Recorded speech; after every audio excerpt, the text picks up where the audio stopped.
Thank you, boys. It is time to get into Erangel. The grassy pastures, we got 3 healthy helpings of the grassy pastures on the way, Blank here. What have you got your eyes on to start things off for Erangel? Well, honestly, I think Rozhok is going to be the most interesting position for us because it is where we get our pretty big hot drop on this map. But more interestingly so is because that last game, Mad Bulls coming off a pretty decent match, which I felt like they could have won. They got caught up towards the end, but GK, I think they might not be ready for this warmed-up Mad Bulls. Maybe not. Maybe they expected a little bit more airtime on Sandhawk, but they got shot down fast. As, of course, Blue Camp was a bit more action-packed than we were expecting here for PMRC. Someone came in with a spoonful of their own medicine, yes. which was, I don't think anything. Have this. No. I'm meant to be handing this out. It's not me. So, yeah, a little bit unfortunate for GK there, but I am curious to see what happens between them and Mad Bulls on this match. Obviously, it's a very nice playing path for Fireflux as well, directly over Yas9. They can quickly pick that one up. And Gangsters actually drop down towards Sosnovka with, who is it? Ooh, okay. Yeah, with Gladiators down there as well. I mean, I do think that usually they would just find vehicles and go away, but I do hear shooting already, so maybe that is in military, because, you know, they were boots on the ground very, very fast. That's an awful circle for this plane as well. Yeah, it's a really, really bad circle for this plane path. Practically everyone will be picking up vehicles heading over towards the western side of the map. Mad Bulls actually pick up some of the compounds just to the western side of Yasnaya. It's actually a decent drop spot as well for them. They'll be picking up positions over in school, and Apps and Zerich will be scouting out over the fielded area towards Yasnaya. Now, Tixie's got the pump. Yeah, but there's a DBS and an Uzi against him. But the poomp is eternal. He's got 2 poops. He's got 2 poops. You can't dual wield those. Kitsune though will actually start things off against Jafar. He goes down. Machete will be able to take out Safe. So unfortunate for him as well. A few hot drops here and there. Me, Soulless, truly is Soulless coming through with the slice and dice. Tixie moves up. Look for Kevin. But it was all a bait.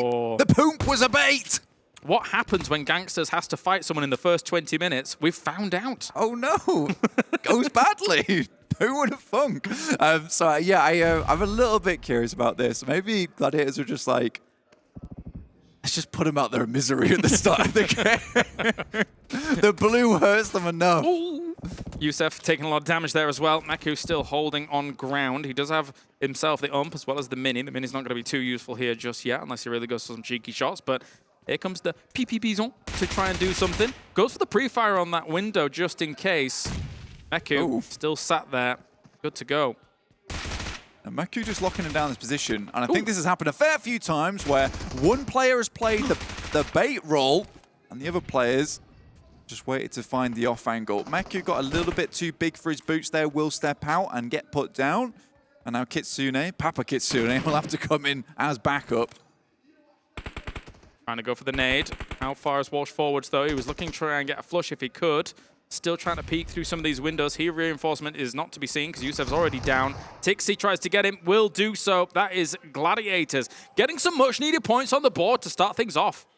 Yeah, you know what? I was feeling a little bit stressed towards the end of that engagement because I feel like Gladiators versus some of their easiest fights lose one player. And Meku could have easily been that player. And Kitsune, once again, first exhales a sigh of disappointment and then a sigh of relief as he's able to get over towards Meku to pick it back up again. It's been a while, man, since we've seen them at 4 getting in towards a decent position in the circle. And it's always dicey in the hot drops, right? Because you want to drop quite spread-ish so you get enough weapons and utility on the board, but you don't want to be too far away from each other just in case you need to reinforce a knock that comes through fast, etc. and things like that. So you've got to balance this this dynamic against your opponents, and thankfully for them they didn't lose anyone, but they, as you say, they quite easily could have. Yeah, whilst looting and scooting all the while, it is a little bit of a difficult juggling act to actually accomplish a lot of times. In the meantime, over towards that western side, we have effectively, I think it's 4 teams right now. I guess you could say 5 if you count Ragnar as a team of himself, but the rest of GK's over towards Rozox. We've got Excuse Me up towards Crate's side on South George. We've got Demuerte wrapped around Gatka at the moment, and next Ruya over towards Ferry Piers. So pretty decent positions for most of these teams going forward in terms of grabbing vehicles, in terms of having sightlines over towards that eastern side. I think Enigma Galaxy currently and Pachinki will have some seriously good loot. Could transition up towards Church, start scouting out towards the west, but I think this second shift is going to be the thing that will define a lot of the rotations of these teams on the east, because there are some easier rotations up towards Stalborough and cross Severny into shooting range. And realistically, some of these teams might not want to crunch themselves all into this traffic jam that is caused by going underneath Pattaya Hill. And Pachinki as well. I mean, you can actually rotate past it, but of course, teams are going to get some information. Probably, like Enigma Galaxy, for example, could situate someone just up on Church and know for a lot of the directions where you're going, and maybe try to react to that. I'm curious how GK is going to play this out, though. I mean, they're alive. They are. That's a start. They're like, we are so confused. There's been no engagement. There was no fight. There was no fighting. There was no violence. What is this passive game that we've come up against? We were born in the violence. They need to be at the inception of the game embroiled in combat to continue going forward, because that team without adrenaline just slows down to a grinding halt. They're like Horn Warriors. They're bloodthirsty. They're coming in with their axes, swinging around. Yeah. Like, calm down, lads. They're fueled by it. Yeah. And at this point in time, the battery is starting to run low a little bit. Moving over towards Ruins, though, Kale, I think it's one of those positions that is a little bit more difficult to push through. I think they're down towards Sunken right now. But because it slopes down there and Mad Bulls are ahead of them and will most likely assume this rotational path, would they look down towards that location? They won't look down towards there, but they're rotating to get some of them big priority compounds south of Everest, right? Obviously, we would normally actually see Gladiators as a team that would normally take those compounds, but Mad Bulls, they know exactly where they want to be, so those are very valuable. I mean, we've played there a few times, Blank ourselves, and we love those compounds. They're so good. You can see them here. You know, just being able to look down eventually into those fields, etc. They're awesome spots. Yeah, they're really good in the sense that, like, you know, you have that 180 back on the side of you that is just clean and clear. And then because it is staged downwards towards the fields, you get more sightlines than you might typically think you would, because looking downwards, you can scan a lot easier as opposed to looking over flat ground, which might be suddenly remove that sightline in terms of a little bit of a rock face in front of it. But yeah, you can just look for miles, spot a lot of things coming through. You don't necessarily need to go for eliminations here for Mad Bulls. Scouting alone, looking at the vehicles going through the fields is very easy to do. You can see the vehicles before you can see the players. Yeah, exactly. You can shoot at them and hope you're hitting somebody. And the best thing is, how do you get through fields? With the vehicles. In with the vehicles. Yum, yum. So it's a perfect position to play for Mad Bulls. So I really do like that they picked this up so quickly. GK just about starting to move now over towards Ruins. Nice little bit of airtime for themselves. We're going to have that circle shifted in just a little bit here, as well as drops coming in. But so far, Nexus late to this circle, Gladiators once again late to this circle. They are pretty proficient when it comes to playing edge here on Erangel, but again, it's not really materialized in a whole lot just yet. Loxy taking the elimination lead. I love to see that from that 9 that he got in the previous game. Yeah, I mean, he has done really, really well. And deserved as well. I think that he had saved the team so many times there. There was a chance that they get taken down by a solo from Coops, but he was quick on the trigger. Okay, so the circle shift, we're talking about those compounds south of Everest. This is where they really come into play here. Mad Bulls is moving a little bit more east, but I think they realize now that GK is one of the teams that has also taken up residency up there as well. So a lot of teams know the priorities, positions. Likewise, so does Falcons here. And we'll see a few shots going across here and there, but maybe even some crashes into these very, very valuable spots. Yeah, because these compounds are kind of like the roller coasters, right? You know, you're getting ready to go, and then you're locked into the seat at this point in time. And that's what Mad Bulls identifies. They group back up again because they are, as I said, locked in for the ride now. It's not likely to head up towards that northwest side, and even if it does, they do have an escape route available to them. But a lot of other teams in this fielded area, it is so hard to make these rotates now. You can see even Regnum Carrier has technically what is also a good compound in a circle like this. If it does become a field ending, these locations are a fortress, even though he gets shot at from a distance, but that's fine, as Road to Glory is still going to relocate. Let's take a look back now here and see what they're up to. Is it a flip? Oh! The nose ride into the front flip. I love it. I mean, that's how I like to shave in the morning, and I'll just toss myself on towards the carpet and see how far I go. With all your shaving cream all over it. It's all over the place. Blank, stop, you're making a mess. This is a hotel room. But you go very fast. I'm telling you, that slide is quick over towards the bed. So that's exactly what Fireflux are incorporating there to get as fast across the field as possible. It's the old face dive. They're going to get there clean shaven, apparently. That's true. Lovely. Exactly. Not only getting across there fast, but getting across there smart. Yeah, looking, well, they clean up nicely, I think. Dapper. That's what people say, right? But anyway, we've got Nexus here down in the hills as well. Now, they're using this hill to try and scout out some of these compounds, try and scout out some of those fields. Unfortunately for them, they've arrived very late. You can see the line of sight from Octavian. If he sees vehicles, it's going to tip him off, but you can't see players from that distance in those buildings, so they've got to be careful. And those rotates have already happened at this point in time. And you know, it's a curious thing I wanted to ask you about as well, Kel, because I think it's something that I've looked at and I kind of identified over the past couple of days, is that I think Nexus, from that first day when they got absolutely crunched on literally bodied on Sandhawk, they've been playing so nervous. They're one of the last teams to rotate a lot of times. Well, it doesn't look like they're being so nervous just now. They haven't got a huge amount of information on this compound, but th're also crashing up towards Regnum Carrier here. So maybe some of those land jitters have been a bit dispelled as they're going to try and... Also, Regnum Carrier is already reinforced on that location here whilst we're waiting for this circle to shift. Kapahala's not exactly with the rest of the team at the moment. Which is funny because Kapahala has been at the front of the team so many times in the previous stage, trying to get them to make these kind of movements. It's really nice that, you know, we bring it up and suddenly that confidence is back in the game for them. And it had to happen at some point because they have been playing a little bit scared. And I'm glad that they're pushing a little bit further in now because they have a strong team. As Doran showed us before, going toe-to-toe with Fireflux by himself, who are now moving through at the moment. They're on the northern side, pushing down towards Hospital side. I think they're going to wrap over the top of Everest, and it's going to work out well for them. I'm also worried that actually it wasn't Nexus crashing into Regnum. It was the fact that Kapahala might just be Nexus in one vehicle. And if they're in the middle of all of these fields in one vehicle, I'm really scared for Kapahala. Oh, they're all gone. They must have lost. They must have lost everyone as they crashed onto Regnum Kai, and we just couldn't see it because of the map. Because of the map. Oh, that's a disaster then for them. That is a disaster. Maybe we'll get a replay a little later on, or maybe now.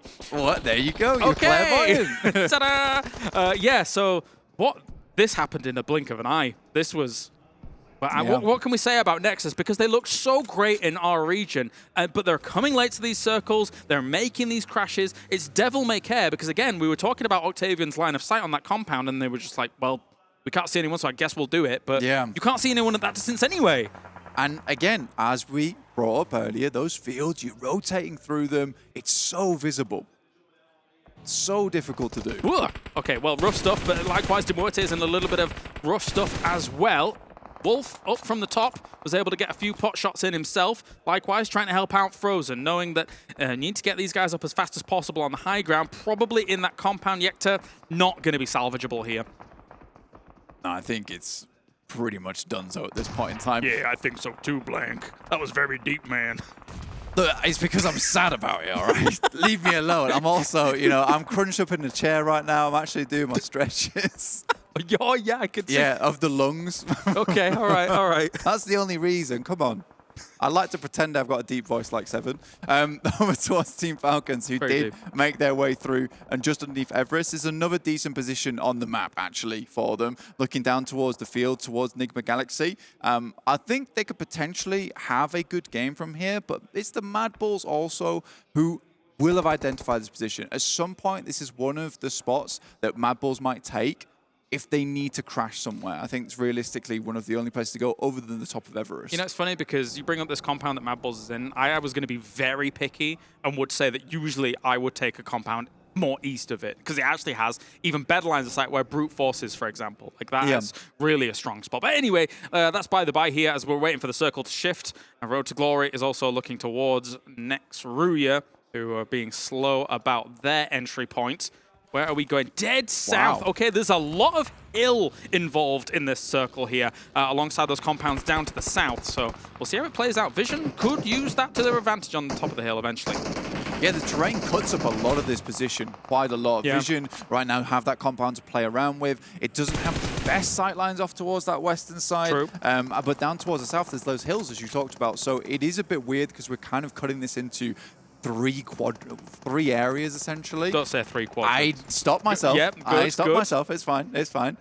So with 3 areas at the moment where we'll see a lot of the action taking place. So it's going to be more of a squeeze than we initially might think, which is why I think, excuse me, moving down towards Vision's position, like the Vision in the prison, is not a bad idea because I think they can keep themselves out of sight and out of mind of a lot of these teams for a lot longer. And unfortunately, here for the victims of Fireflux, Brute Force will be out of mind now, out of sight very swiftly. The run over for now Fireflux to try and find themselves a spot. This dip's okay in terms of kind of a defensive position against where Nigma Galaxy is going to be shooting them from, but you've got to be lying down. You've got to be careful. Here comes Mad Bulls with a big send through some of these fields. Where are they going to go? They were on that far west side. Now they're going to try and absolutely bolt it through. Where are they going to go? I mean, is this the Regnum Kai? Actually, that's not a bad position to actually go for the crash because there are these buildings in front where you can get towards it and push through. Yeah, it's a big compound. To cover it all is very, very difficult, and they're exploiting that here. Frozen, though, is going to get naded. It's a big nade from Loxy. He already got 9 limbs in the previous game, and now he's putting in even more work. He could easily be the MVP for today after just 2 games. As Regnum Kai now coming around the corner. Actually, Amoli already catches him, along with shots coming on in. Zerich trying to charge up a nade of his own, but he's got a lot of salvage to do here, along with Tulika in the corner of the building. I thought, okay, Tulika's inside. I thought he just named his own teammate. No. Very worried for a second there. Wild looks to go for the res here, and I think they have to put pressure on the Mad Bulls by threatening these reses on the outside. And if Mad Bulls aren't going to go out, you know, this is just going to be a full regroup for Regnum Kaya, and all that work at the beginning is for nothing for the Mad Bulls. These windows quite important for Wild as well. They do know exactly where Zerich is. Goes in, throws the nade around the corner. They can't get to Tulika too easily. Some of those windows are boarded up, which makes it a bit harder to dislodge. You can see on this right-hand side here. So it's a bit harder to get rid of them once they're implanted in that building. I think it's a really smart play from Regnum Kaya to go straight outside, drop some smokes, and go for the reses, because the way that Mad Bulls were playing is almost for Regnum Kaya to push into them. Yes. But I think Mad Bulls forgot that they're the ones that crashed onto Regnum's compound. Well, that's the thing, right? Because you can live in this compound as in a symbiotic relationship. But that's by the by here. GQ taking a bit of damage here against Fireflux. Soulkid's going to have to do something, but the S12K around the corner finishes him off. That'll be GQ picking up a lot of control over towards that northwest side. Nexus still have an in on this game, but it is just Kapahala has been driving around constantly at the moment. Team Falcons up to the northwest can push down, but again, pre-pod as well as GQ might have some sightlines over towards that way. And, you know, excuse me, and Vision still just chilling over towards that eastern side. Great shots from Loxy again. This guy is disgusting. Yeah, helped out by Wild with that. Move Will forward with the DBS to try and get a little bit of extra damage. Will finish that off. So now slowly chipping away at Mad Bulls, who I think for all intents and purposes might end up getting crashed by Enigma Galaxy as well. They might get sandwiched here. Enigma Galaxy, like you said, starting to move through, and this is a long compound. Like, it's got a lot of positions you can pick up on, and with Mad Bulls losing the amount of members they have, Regnum Kaya using utility, I think by the time Enigma Galaxy gets towards here, potentially Regnum Kaya is burnt out. Yeah, they could be out of a lot of utility. You can't then go to the body boxes fast to get that on board to then try and stop that push from coming along. But GQ in the distance taking the fight against Falcons, and already Falcons getting a few knocks here and there. GK sending it through. Hello, Satan, as he tries to get to the rest of his teammates. Not doing too well right now, unfortunately, as he gets sent away off towards the eastern side. We'll have to rethink his choices. 6 yesterday, who had a fantastic run towards the end of the day, trying to keep his teammates up in action. Evo Station, though, still a really strong player for the team. Did get taken down. Now it's all up to Corker to try and finish this one off. In the meantime, timing is going to be very important for Enigma Galaxy. They need to wait for Regnum Kai to re-engage onto Mad Bulls.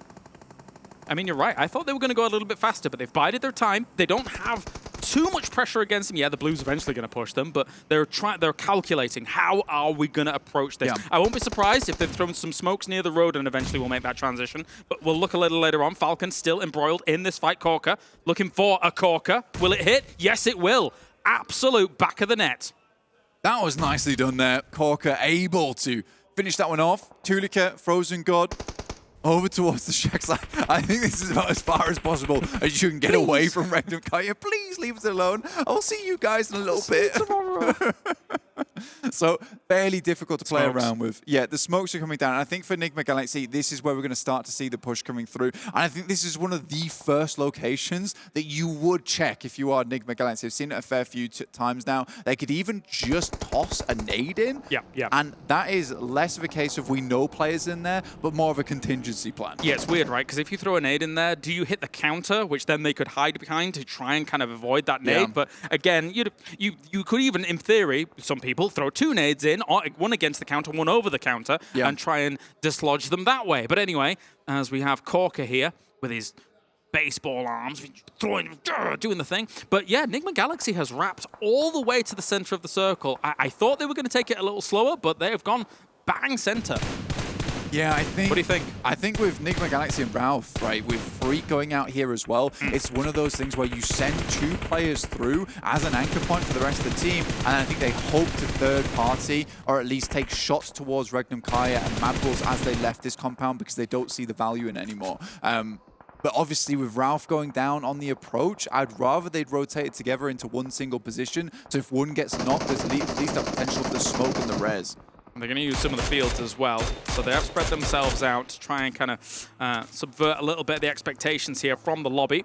We're going to have that circle pop in just a moment. Vision still has this compound, and depending on where the circle goes, they might have to move through the hills. One team we haven't talked too much about is RTG, who I really like what they've been doing in terms of gathering information. They've been slowly flexing out north ahead of that road, trying to get the information themselves. Technically, we've sent it all up. It's going to be Beck and Freak chilling in the field. Diesel though, spots one. There will be a knock on the refrag there from Frozen, who's starting to step up just a little bit, but there's still more players to go as Loxy comes around the corner. An absolute disgusting player. Tries for it. Going around once again. No, the DBS will take him out. I think I might have figured out what Enigma Galaxy's planning. I think they wanted an anchor position in the middle of the circle, but thought it was a little bit too early to transition the full team, and has now moved, even though it's kind of a bit piecemeal. There's just too many guns looking that way. Yeah. So I understand kind of what they wanted to do, but there's just not enough cover there. Yeah, I would agree with you 100%. Whoa, because, wait a minute. You know, I think genuinely this comes down to indecision of like, do we send anchors out towards the center and try and take center circle, or do we crash onto this compound? I think if they lose value. I think if they crash onto the compound, it would lose value. I did it earlier, cleared out both Mad Bulls and Regnum Kaya, and just went for the confidence play. There's then that potential that you're moving slowly out into the circle. You're not facing as many guns, and then you can play the center later on. So I think for this game, I would honestly say Enigma Galaxy has given up one of the potential winning positions and just allowed Regnum Kaya to get out scot-free. Maybe. We'll see how it develops here for now. As also Dimua is in the south, and they're trying to push on forwards. GK Satan is down. Ragnar looking to try and at least even position himself in front of some of his teammates here to create a little bit more of a car bunker. Nades will flow forwards, though, here against Vision, who have had to push up against the RTG position. And again, RTG was scouting that out for a long, long time, so they know exactly how to take that fight. It's some really good position taking from Regnum Kaya. They have milked every last ounce of value out of this compound at this point in time. It is really, really good. Now even using the Russo advantage, now they've cleared out the final players from Mad Bulls, and it's flat terrain over towards that center side of the circle. So as many players they can cause casualties now whilst they still are within the circle technically, the easier it's going to be to get those vehicles they've parked out around these compounds into a central defilade. Loxy's now on over 2,000 damage across 2 games. What a mad lad. What a start for him for today. He doesn't have that much ammo, though, I would say, on this. Only the 77 shots after these 19 have dissipated, so he'll be looking to not expend too much ammo. You can see him being conservative about those shots towards those cars. Normally, if you've got 200 shots, you just blow up those cars. Easy. It's the sad tap fire, right? Please. Have anyone got any 5.56, please? Drop me some. I've got 2k damage, lads. Please. It's essential to our victory. Right now, though, Vision finally making their way out from that slope. Obviously, they do have to come slightly uphill here, which has denied the sightlines from RTG. You mentioned earlier how, you know, they'd been playing this circle quite well. Yes. And I think that I would agree with you that they've been slowly taking their time with the hillside that they've had to gather information slowly, whilst just poking their head out now and again to not allow Vision to get the better of them. You could have just stayed in the compound they did all game long, but they didn't do that. They were looking at this side and knowing that they would have to defend it eventually. And look at that, the circle has favored them as well. I do think RTG's played an excellent information game here throughout this one so far. Mon is weathering a billion nades. That one kind of clips him. This one's far away. There's a molly there as we leave it. Yeah. What's going on? He's doing the equivalent of like the prone moonwalk. In comes one of the players from Groza here on RTG. Will immediately get taken down. Tries to go for the ball play inside the vehicle. They won't be having any of it though. And now the rest of RTG has to close in. In the meantime, they will have heard the shots, will have Regnum Kaya, and now take this time to get a better position within the circle. Honestly, they could wrap around on the timing. Yeah, just go southeast. You wrap around on where RTG previously was because they felt the urgency on trying to take this fight. That could be an amazing play, but we'll see how it goes. They might just stay down on that southwest. Yeah. But there's nothing you could do if you are RTG right here versus Regnum Kai if they go for that route because you can't see them for quite some time. They can get up towards that hillside. Freak, though, from Nigma Galaxy still going strong. Quickly, the information is passed back. So Regnum was actually going to try and make that move, but that knock does hurt things a little bit against them. Freak doing quite a job against this. RTG is only 3 as well, though. This loot crate, thank jeez that this is here for Freak, providing the cover that is not normally there. It's indestructible. It's taken 7 grenades at this point. Finally, Easel spots at least generally where he is, but the element of surprise is now gone for Regnum Kaya, and that was the big thing they wanted. In the meantime, RTG has passed back over the road with Rio to set up some kind of defense against this. Beck had a Groza and actually knocks one of RTG on the other side. So these snakes, once again, it's not a dissimilar situation from our previous Sandhawk. These snakes are having big impact at the moment. Regnum somehow still has nades. Nades for days. Yeah, they had a huge amount. And it's so weird to me they've invested so much of this one dude. They keep hitting the box. I know they do. I don't know. He's not there anymore. It's not going anywhere at this point in time. And I think if I'm Freak, the amount of nades that's come my way, a veritable bombardment. Yes. I'm never getting back up again. At that point, I think Regnum could leave him alone. Caliga has 8 limbs in this game as well. Really just trying to rival Loxy's from the previous game. Spray down, though. Caliga on 9 now here. Wow. Brilliant stuff coming in. He could get double digits here. Although Tron did see him, lies down. We'll look for the cover. Comes a vehicle. These were protected from earlier. They have played that compound on the southwest side so well, and immediately they move back. They see the circle shift. They know they have advantage with the tree line here. RTG has to move into them, but I think the only thing that RTG right now can do is what Rio has immediately done, is to reposition straight away to not allow Regnum Kai to get set up on this side of the circle. Please don't think Freak is still on the box. Please. I mean, I think they've expended all of their nades, to be perfectly honest. Got nothing left. Yeah. I mean... I've got nothing left. I've never seen a box be naded so much, apart from that time this morning where I knocked one off of a roof when we were playing. That was pretty cool. Spicy. That was nice. That was nice. But we got Rio now looking to make the move himself, and he does see on that right-hand side. Actually, did not see Freak. I thought maybe he would drive a little bit close to him. And he's just doing this for scouting purposes at the moment. He knows everyone's lying down. I really like the spot that Easel's taken right now. He's just underneath this tiny ridge, so it's difficult to take a vehicle over the top of it, but he still has a nice off angle.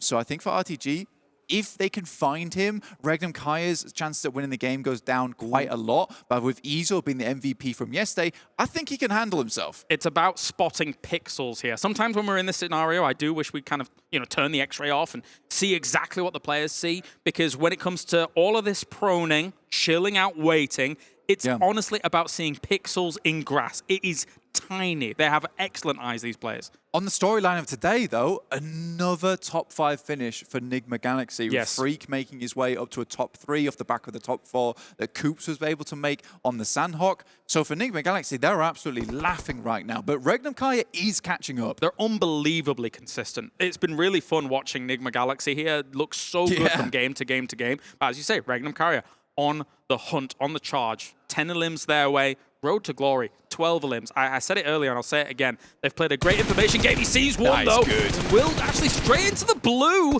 and also stay up a little bit too long. You can see how finite it is, how much time you have to take the limb, because if you don't, you'll get blasted down in an instant.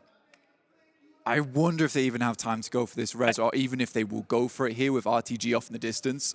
Freak could still win this. Yes. Because that's the crazy thing. I think he will get spotted eventually now on this flank round, but who knows at this point. I think RTG maybe even thinks he's one of the players from Regnum Kai that might have gone for a long wrap, but I think so far Regnum Kai you're playing... He is not there anymore. He's not inside the box, that box either. So small, okay? It just doesn't matter at this point. It will not fit. Freak in a box in there. RTG sees him. That's a big play as they're able to take out the snake. That really brings down some of the pressure that they're going to be hitting. And Tron got hit as well. Somehow they spotted him through the grass. Another nade. I don't know where they're getting all these from at this point in time, because I swear they threw about 10 players worth over towards that loot crate earlier on. This now becomes quite difficult for RTG with 2 players. Regnum Kaya with a great lineup, and they managed to get that res off too. That's impressive alone, considering that RTG was not able to punish something like that. Goes for the spray, sees him through the grass here, and it's just going to go for a wild spray through the rest of it. But does spot him, and it's going to be taken down. It's Regnum Carrier with a victory here from the compound. They were able to hold off Mad Bulls and then make the transitions happen. That was a great victory.